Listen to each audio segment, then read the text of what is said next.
The first 2 episodes of this show had a pretty regular format. I'd start with a cold open about the episode's topic. I'd maybe say something surprising to draw you in, and then I'd introduce the show. Then I'd dive into some depth in the middle and bring in some interviews and examples to make my point. Then I'd wrap it all up with some kind of closing. So, I'm going to do that again.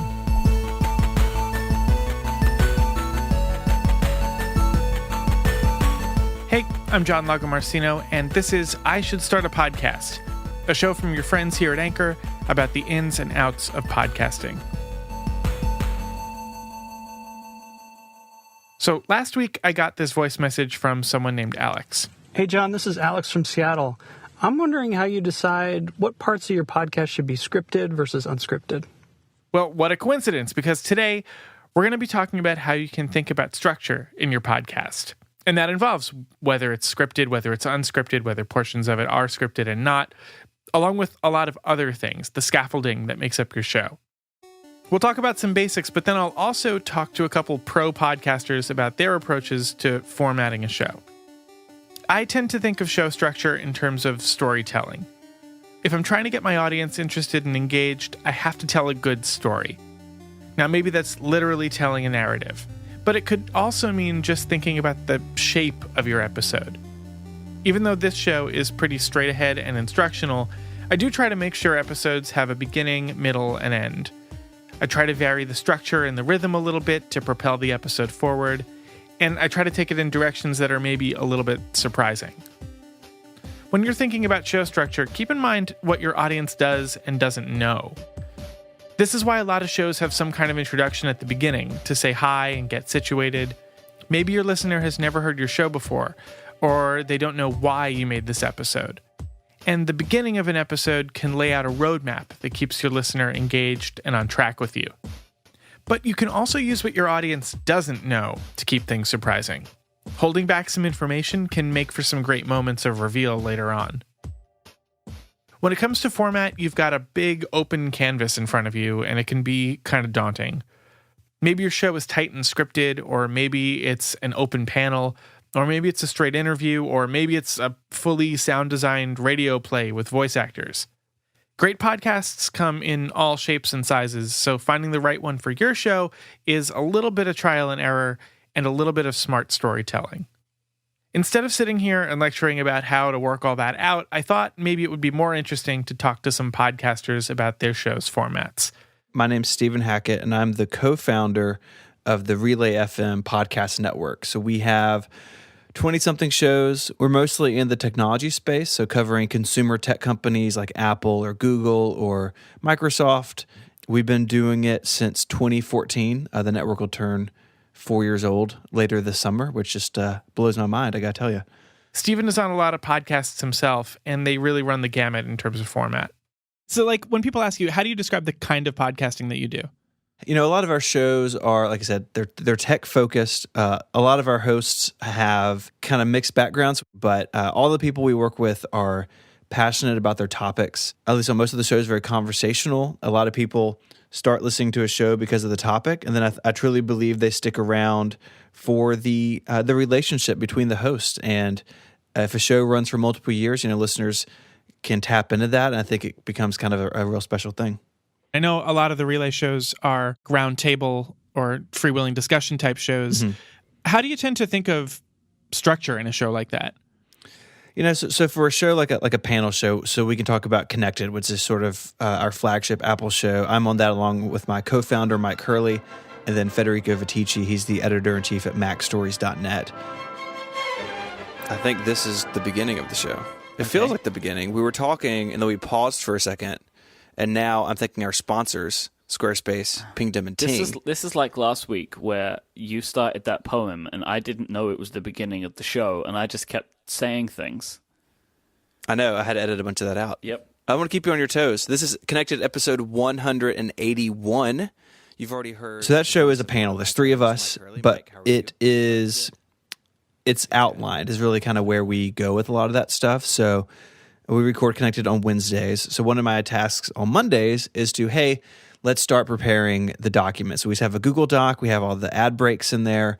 We have, we know that we have some follow-up at the beginning. So things that we want to address from previous episodes. Maybe someone sent something in that was interesting, or maybe we got something wrong. Most of the time it's that. Most of the time it's that I got something wrong and we need to correct it because we want to be as accurate as possible. So we do kind of do all that at the beginning. And then we move through our topics.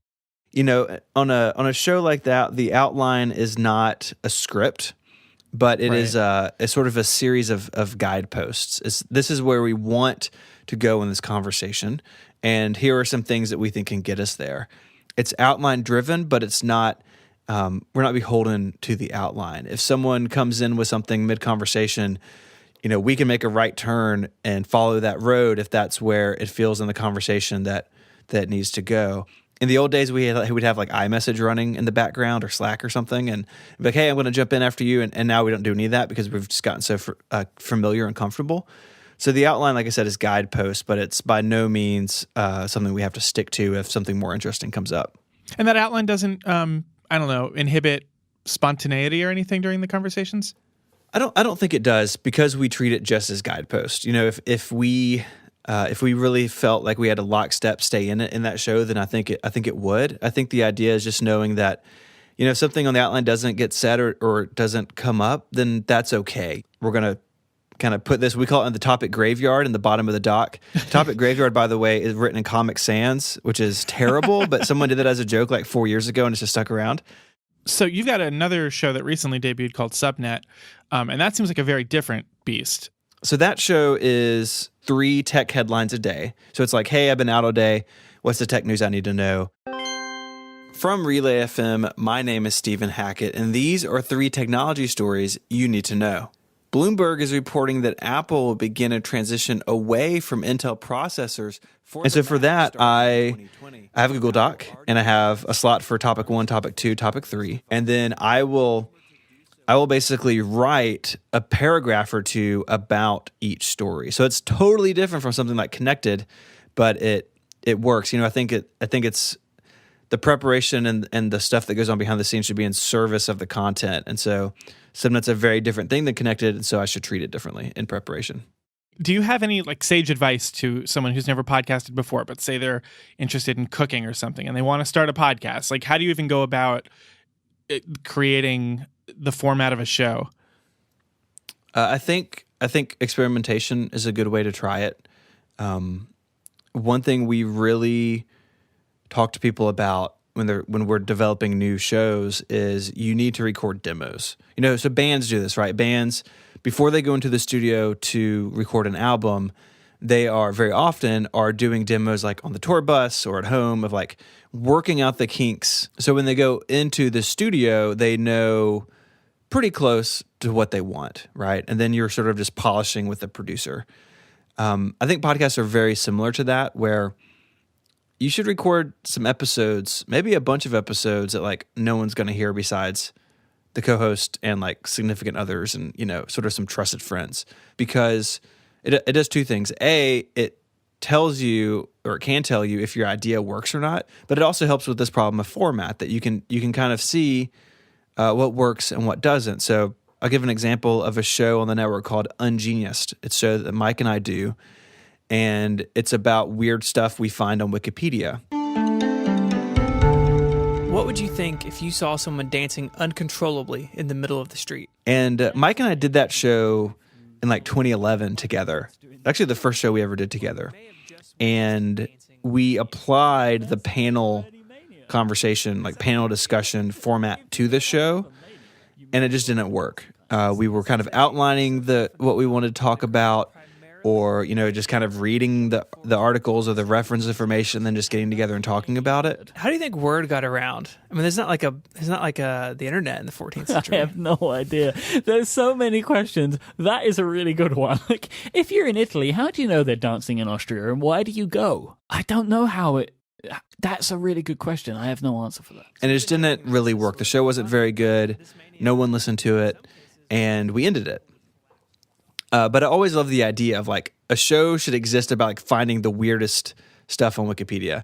But when we brought it back now, maybe 2 years ago, we made a very conscious effort to script it. And so Ungenius, I guess now Subnet is scripted too, but Ungenius really is my only big scripted show. Happy Valentine's Day, Mike. Oh, no. I didn't get you anything. I got you the show outline. We've released this today, February 14th, the International Day of Love. It started as a feast day to honor Saint Valentine. Several Christian men named Valentine were martyred. So if you've ever listened to that show, Mike and I are performing, including like the jokes, like a script that I write, and then he kind of comes back in and you know, if he wants to tweak stuff. You know, the content idea was always right, even in the awful season 1 of like, the idea of what we're going to cover is spot on. It's just not working in execution, and it was a format change that did it. And so, you know, experiment with it, record some stuff that no one's going to hear, and I think you can learn a lot from that. So you're kind of talking about this, but I'm really curious, why podcasting? I know you write, you report. Why specifically audio? I love writing, and writing in a way is my first love. But writing is a very solitary thing, right? It's just my thoughts and my point of view. That's really fun, don't get me wrong, but it lacks something that like human conversation brings. When you podcast, like people feel like they have a relationship with you, right? Mm-hmm. So like I've done this. I've gone up to somebody whose podcast I've listened to for years, like, oh, hey, you know, I'm Steven or whatever. And they're like, you know, you realize very quickly it's a one-way relationship. And now I'm on the other end of it a lot. And like, please, like, if you see your favorite podcaster, like, unless they've told you not to, like, please come up and say hi. Like, we love meeting people. I do.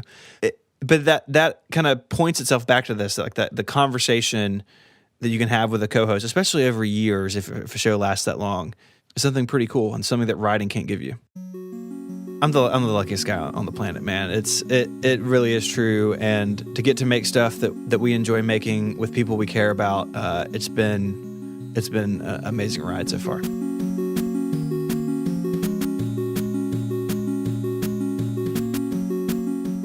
Steven gets to work on a huge variety of shows with lots of formats going on. But what if you're working on one really production-heavy show every day? Hi, I am James T Greene. I'm the director of audio over at The Outline. But outside of that, I'm a sound artist. A major part of James's job is to produce the Outline World Dispatch. The Outline World Dispatch. The Dispatch is a show that comes out every Monday through Thursday. And what we do is every day we focus on a story on the theme of power, culture, or the future, which are the 3 verticals here at The Outline. And we create like a 7 to 20 minute audio version of a story that has ran on the website. At a really basic level, it's one story a day, and it's got involved production and sound design elements. But James uses a variety of formats and production tricks inside the show to keep things varied. Okay, now full disclosure, I used to work on the Dispatch as well.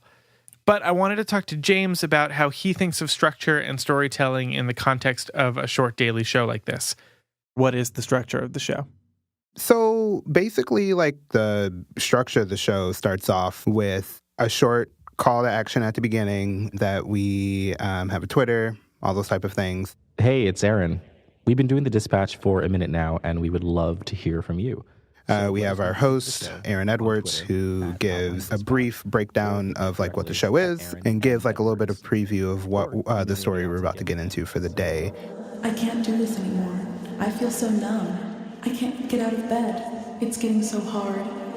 Paris Martineau, a staff writer at The Outline, was getting a lot of unusual Instagram ads. So she tried to find out why.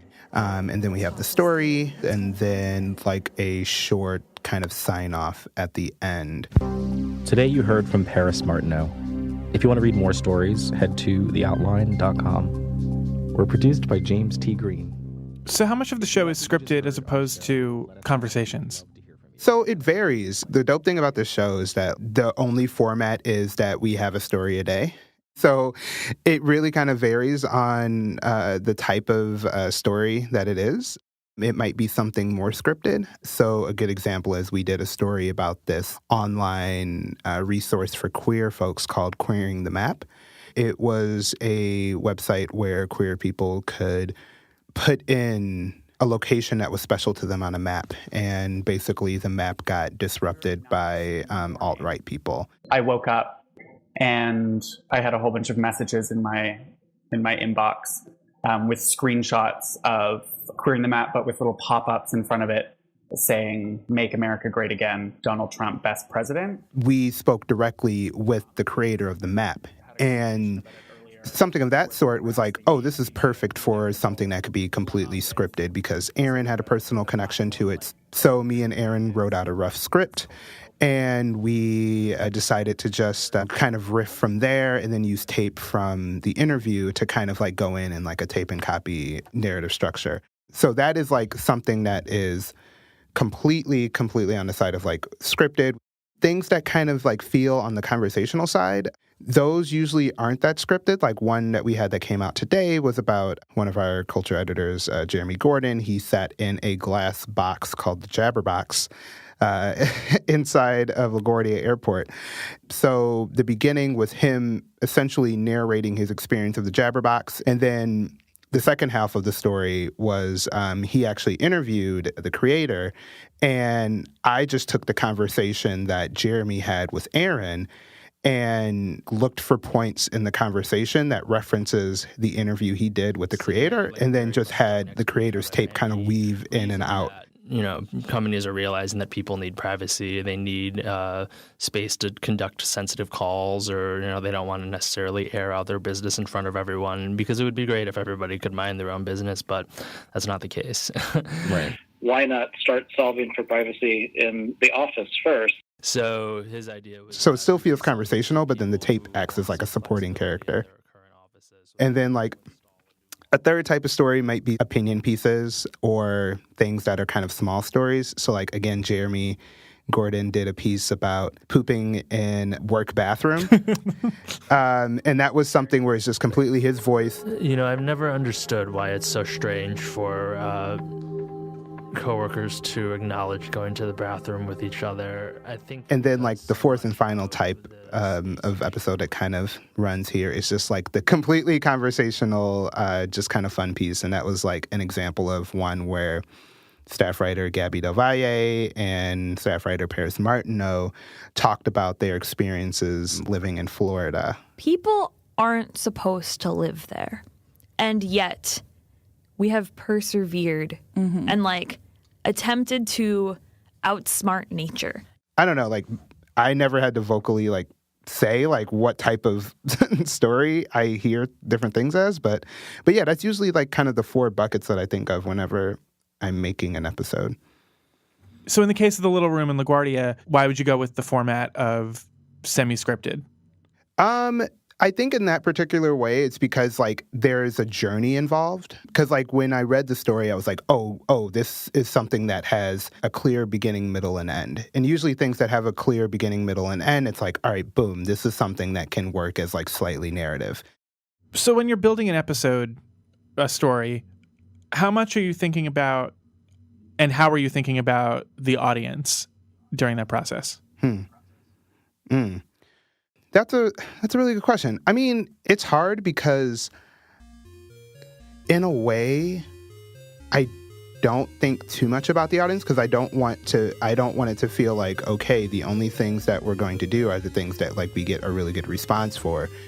Like the main thing is like I never want to feel like somebody wasted their time tapping on an episode and spending like 7 to 18 minutes with us. And I think that's the thing I kind of keep in mind.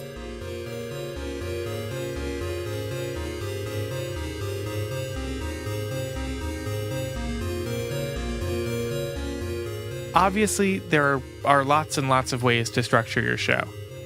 But I think it's interesting that both Stephen and James talked about keeping the audience engaged and making their podcasts worth the audience's time. That's sort of what we're talking about with storytelling. Finding your show's format means finding the best way of conveying your message and telling your story in a way that keeps your audience engaged. So as you're listening to your favorite podcasts, keep an ear out for the choices their creators made and kind of reverse engineer what works and what doesn't. And I want to add something here that doesn't really neatly fit into this episode or even its own episode, but I keep thinking about it, and especially after last week's show, I wanted to kind of bring it up. So I didn't go to school for any of this stuff.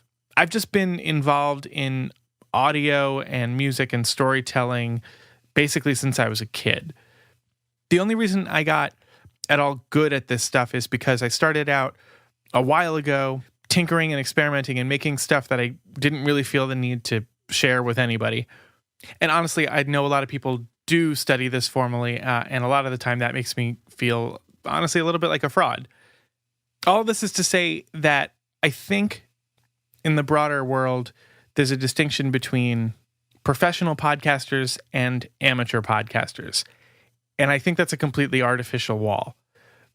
I think if you've got something to say and if you're genuinely interested in making it sound good and making it into something that an audience wants to hear, just start in doing it as a hobby, something that you can work on, be bad at for a little while, maybe make some things that you wouldn't want to play for other people down the line.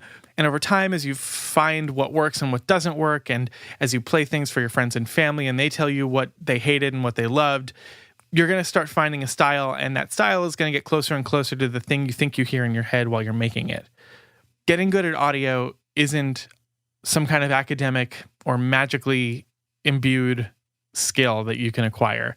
It's a thing that comes with practice and with enthusiasm and with experimentation and with being a little bit weird and being a little bit risky with what you're making.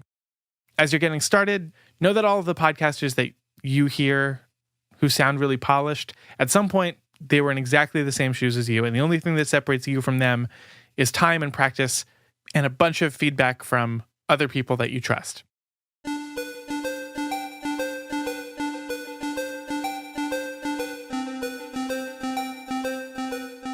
Okay, thanks for listening. I Should Start a Podcast is a production of Anchor, the easiest way to make a podcast. You can sign up right now and start creating at anchor.fm. If you like this show, remember, you can hear it on Anchor or Apple Podcasts or Pocket Casts or any app you use to listen to podcasts. Subscribe to get a new episode every Monday. Next time on the show, we'll go over how to find guests for your podcast and what makes a good interview. If you want to get in touch, you can leave me a voice message. Some of you had some comments and questions from the last episodes, so let's hear them. Hi, my name is Claudia Sanchez, and I just want to say thank you for the very valuable information. It's made me feel like it's going to be easy to get started, at least, with a podcast. Good podcast. Learned a lot. Thank you. I'm on my way to my first podcast. Hello, I'm Madhava from Sri Lanka. I'm a Sinhalese blogger, and I was thinking of starting a podcast, so I'm still not decided on a specific topic, but this podcast helped me to decide on some things and plan my things. Thank you very much. Hey guys, this is Vince Wild from the Vince Wild Mic Drop. I actually usually use a Blue Yeti. I wish they would make a microphone for your smartphone, but I don't think anybody's really fulfilling that market yet. Hey, I have a quick question. This is Antonio with the Day Ones podcast. I'm normally used to recording off of the microphone of the phone. Now, the issue that I have with that is that I do have a beard, and that every now and then I need to be extremely conscious of where the phone is placed. So I'm looking for an external microphone that I can plug into the phone to record off of Anchor. Good news about those last two. There are a couple microphones out there. I know that Shure and Zoom are two companies that come to mind that sell special microphones that do plug into the bottom of smartphones. I'd love to hear whatever questions you have too. Just download the Anchor mobile app, search for I Should Start a Podcast, and tap the message button to send me a voice message. Thanks to the podcasters in this episode. Stephen Hackett's shows are all at relay.fm, and you can hear his daily news podcast, Subnet, right here on Anchor. You can find him on Twitter at ISMH. James T Greene is the director of audio at The Outline. You can hear their daily show, The Outline World Dispatch, here on Anchor, or anywhere you listen to podcasts. My colleague Brendan Bigley, as always, produced all the music in this episode. You can find links to all of this stuff in the show description. Okay, we made it. Thanks so much for listening. I'm John Lagomarsino, and I'll be back next week with another episode of I Should Start a Podcast. Talk to you then.